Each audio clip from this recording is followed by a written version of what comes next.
Hello दोस्तों, नमस्ते। अपन देख रहे हैं दोस्तों, जो वार्षिक परीक्षा 2022 है, उसके लिए आने वाले प्रश्न पत्रों का सॉल्यूशन। तो दोस्तों, इसके अंदर अपन ने महत्वपूर्ण प्रश्नों का सार संग्रह लिया है, जिसको आपको परीक्षा के अंदर काफ़ी अधिक प्रश्न मिलने की संभावना है। मुझे आशा है कि इसमें से ज़्यादा प्रश्न आपको मिलेंगे। तो अपन देख रहे हैं आज कक्षा 6 का विषय विज्ञान का मॉडल पेपर का सॉल्यूशन। तो दोस्तों, पिछले वीडियो में मैंने प्रश्न नंबर 1 से लेकर जो 39 प्रश्न हैं वहाँ तक के 38 प्रश्न तक मैंने करवा दिया था। अगर वो वीडियो आपने नहीं देखा है तो दोस्तों पहले वो वीडियो देख लीजिए। उसका लिंक आपको डिस्क्रिप्शन में मिल जाएगा, वहाँ से वो वीडियो पहले देखिए, उसके बाद में आगे के वीडियो शुरू कीजिए ताकि आपका पूरा पेपर का सॉल्यूशन हो जाए। दोस्तों, अगर चैनल पर नए हैं तो चैनल को सब्सक्राइब कर लीजिए और बेल आइकन को ऑन कर लीजिए ताकि आने वाले वीडियो का नोटिफिकेशन आपको मिल जाएगा। वीडियो आपको सर्च नहीं करना पड़ेगा दोस्तों। इसके अलावा टेलीग्राम चैनल है, जिसका लिंक भी डिस्क्रिप्शन में दिया है, आप वो ज्वाइन कर लीजिए, वहाँ से आपको PDF वगैरह उपलब्ध हो जाएगी। तो शुरू करते हैं दोस्तों। 38वां प्रश्न पिछले जो वीडियो था उसके अंदर बता दिया था, फिर मैं दोबारा बता रहा हूँ कि आवर्त गति के 2 उदाहरण लिखिए। तो इसके अंदर अपन लिखेंगे एक तो झूला और घड़ी का पेंडुलम। आवर्त गति क्या होती है दोस्तों? एक बार बार वहाँ से आवर्ती होती है, यानी इस तरह से बार बार जो गति होती है उसको आवर्त गति कहते हैं। तो झूले में भी इस तरह की गति होती है, और जो घड़ी का पेंडुलम होता है, जो दीवार घड़ी आती बड़ी, उसका पेंडुलम भी इस तरह से गति करता है। अब देखते हैं प्रश्न नंबर 39 दोस्तों, आवास किसे कहते हैं? तो इसका उत्तर लिखेंगे किसी जीव का वह परिवेश जिसमें वह रहता है आवास कहलाता है। आवास से जीव को भोजन, वायु, जलवायु तथा शरण स्थल मिलता है। इसके बाद में नेक्स्ट प्रश्न है दोस्तों कि हमारी कोहनी पीछे की ओर क्यों नहीं मुड़ती? तो हमारी कोहनी है तो वो आगे की तरफ ही मुड़ती है, पीछे की तरफ नहीं मुड़ती है।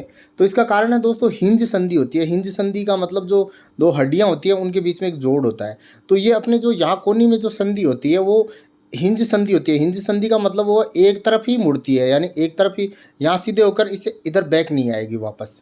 तो यानी यहाँ से सीधा हो सकता है और उससे एक साइड जा सकती है। तो इस तरह से एक साइड जाती है, इसको हिंज संधि कहते हैं। तो अपन लिखेंगे हमारी कोहनी में पीछे की ओर नहीं मुड़ सकती क्योंकि इसमें हिंज संधि होती है जो केवल एक तरफ गति करती है, इसलिए हिंज संधि के कारण वो पीछे की तरफ नहीं मुड़ती है। अगला प्रश्न है दोस्तों, पत्ती का नामांकित चित्र बनाइए। तो पत्ती का नामांकित चित्र आपको बनाना है, तो इस तरह से बनाओगे। ये आप तना दिखाओगे, यानी किसी पेड़ की शाखा, और वहाँ से फिर ये पत्ती बनाओगे। तो पत्ती जहाँ पर आप शाखा के टच होती है उसको पर्णाधार कहते हैं, और पत्ती का जो डंडा होता है जिसे अपन पकड़ते भी हैं पत्ती को, उसको कहते हैं पर्णवरंत कहते हैं। और इसके अंदर से जो ये डायरेक्ट जो पर्णवरंत आगे जाता है वो जो अंदर के की तरफ रहता है उसको मध्य सिरा बोलते हैं, और इससे छोटी छोटी जो सिराएं निकलती है इसे पार्श्व सिराएं कहते हैं। और ये जो पूरा इतना पत्ता होता है उसको कर्ण कहते हैं पर्ण फलक। तो दोस्तों ये चित्र बनाएं और चित्र में नाम जरूर लिखिए, क्योंकि यहाँ लिखा हुआ है नामांकित चित्र बनाइए। तो नामांकित चित्र बनाएंगे तभी आपको पूरे में से पूरे नंबर मिलेंगे, अन्यथा नहीं मिलेंगे। अगला प्रश्न दोस्तों, रात्रि में एक सीमेंट की बोरी वर्षा के कारण भीग जाती है, अगले दिन तेज धूप निकलती है, क्या सीमेंट में हुए परिवर्तन को उत्क्रमित किया जा सकता है, यानी वापस सीमेंट बनाया जा सकता है? तो आपने देखो सीमेंट देखी होगी, सीमेंट को अगर आपने भिगो लिया, भिगोने के बाद वो सूख गई, तो सूखने के बाद में क्या वो वापस पहले जैसी सीमेंट बन जाएगी? नहीं, बिल्कुल नहीं बनेगी।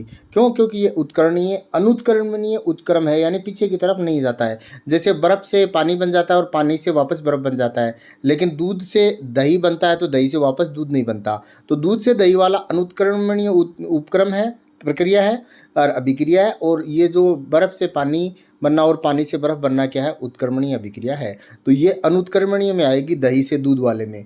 तो इसमें लिखेंगे नहीं, क्योंकि सीमेंट के जल से अभिक्रिया अनुत्क्रमणीय है, यानी वापस बैक साइड में नहीं जाएगी। अगला प्रश्न है दोस्तों कि छालन विधि का उपयोग कहाँ होता है? छालन विधि यानी छानना। तो छानना विधि का कहाँ उपयोग होता है दोस्तों? सबसे पहले आप लिख सकते हो आटा छानते हैं, तो आटे के अंदर से जो मोटे मोटे चुक्कर होते हैं उसे निकालने के लिए छानन विधि का प्रयोग किया जाता है।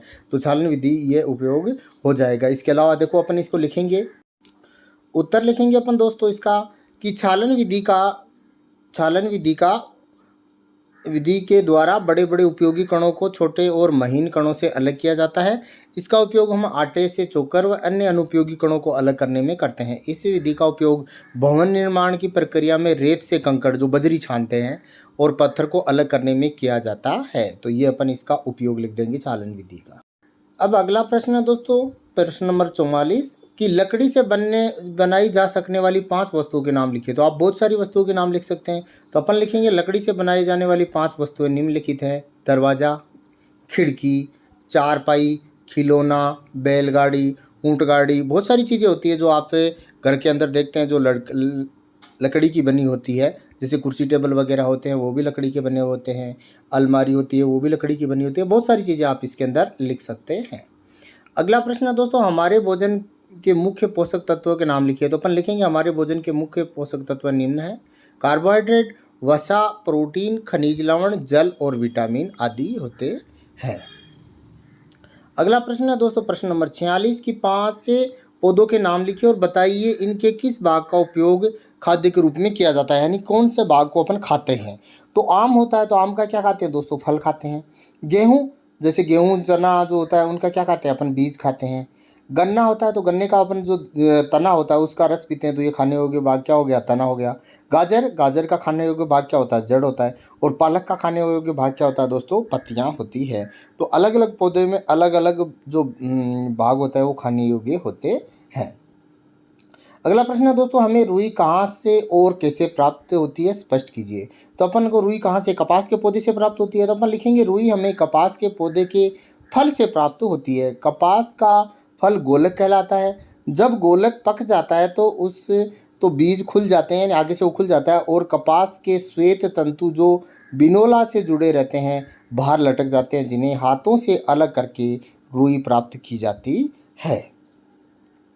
अंतिम प्रश्न अपन लेते हैं दोस्तों। इसका अंतिम प्रश्न है वो क्या है, देखो इसने लिखा है कि विद्युत के चालक और विद्युत रोधक पदार्थ में क्या क्या अंतर है, यानी कौन से जो एक विद्युत चालक जिसके अंदर से विद्युत प्रवाहित होती है, जैसे अपना तार होता है, लोहे का तार, तांबे का तार, एल्यूमिनियम का तार, और जो इसके अंदर से विद्युत प्रवाहित होती है तो उसको तो अपन क्या बोलेंगे, विद्युत चालक।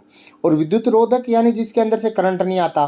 तो जो अपन देखते हैं दोस्तों, जैसे कोई भी विद्युत का उपकरण पेचकस वगैरह होता है तो पीछे प्लास्टिक होती है या रबड़ होता है उसके अंदर, या फिर लकड़ी होती है उसके अंदर से विद्युत का प्रवाह नहीं होता, तो वो विद्युत रोधक कहलाते हैं।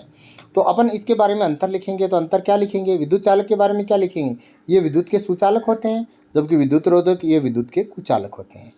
और इसके अंदर विद्युत चालक के अंदर क्या लिखेंगे, ये प्राय धातु होते हैं, ये प्राय अधातु हैं। सभी नहीं लिखेंगे क्योंकि कुछ अधातु भी चालक होते हैं और कुछ धातु भी कुचालक होते हैं। इसके बाद में अगला लिखेंगे, इसका उपयोग विद्युत उपकरणों में किया जाता है। और विद्युत रोधक, इनका उपयोग विद्युत के झटकों से बचाने के लिए किया जाता है। जैसे अपन प्लास्टिक के जूते पहनते हैं, हाथों के अंदर ग्लव्स पहनते हैं रबड़ के, उनसे होता है। और अंतिम जो इसके अंदर है वो इसका उदाहरण लिख देंगे। इसके अंदर विद्युत चालक के अंदर क्या आएगा दोस्तों, सोना, चांदी, तांबा, एल्यूमिनियम, लोहा, और इसके अंदर रबर, प्लास्टिक, सूखी लकड़ी आदि रहेंगी। तो ये हो गया दोस्तों आपके विज्ञान के मॉडल पेपर का सॉल्यूशन। सभी विषय का मॉडल पेपर का सॉल्यूशन आप मेरे चैनल पर प्राप्त कर सकते हैं। इसके लिए आपको चैनल को सब्सक्राइब करना है और बेल आइकन को ऑन करके आगे ऑल को सेलेक्ट कर लेना है, ताकि आने वाले वीडियो का नोटिफिकेशन आपको मिल जाएगा। वीडियो आपको सर्च नहीं करना पड़ेगा दोस्तों। और वीडियो को ज़्यादा से ज़्यादा अपने दोस्तों के साथ शेयर कीजिए ताकि वो भी इसका लाभ उठा सकें। धन्यवाद दोस्तों।